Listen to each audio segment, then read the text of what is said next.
Primal strength back here, we're gonna go over a little mobilization of the back arm line. So you can use a bigger mobility ball, smaller mobility ball, lacrosse ball, softball, something to get a little bit deeper and slower pressure on that tissue. So we're gonna go ahead, we're gonna get that right in that triangular space on the back side, and we're just gonna go ahead and get some nice pressure in there. All right, you can go onto an angle and here, and we can work on some rotation.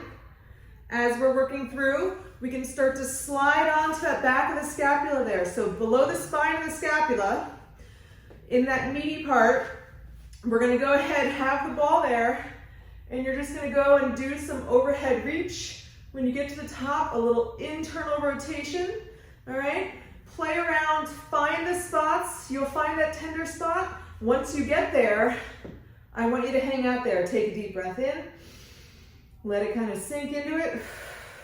Each time trying to get a little bit deeper.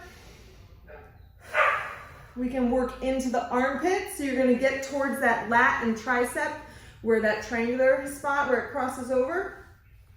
On the back, you can go through, do some arm movement. You can even get into the armpit a little bit and try to get on that inside border of the scapula. It's a little hard to get into that subscap space, but you can kind of get to the border of it. You can go through, do some internal, external rotation, some overhead reach. You can then move into that tricep. So work that tricep insertion up into the arm. Lat coming up where that crosses over, roll into that, roll out of it. So work on that whole posterior shoulder, that back triangular space there. Deeper, slower pressure. Take a minute or two to work through that whole area. Get that pressure and then add in some gentle movements.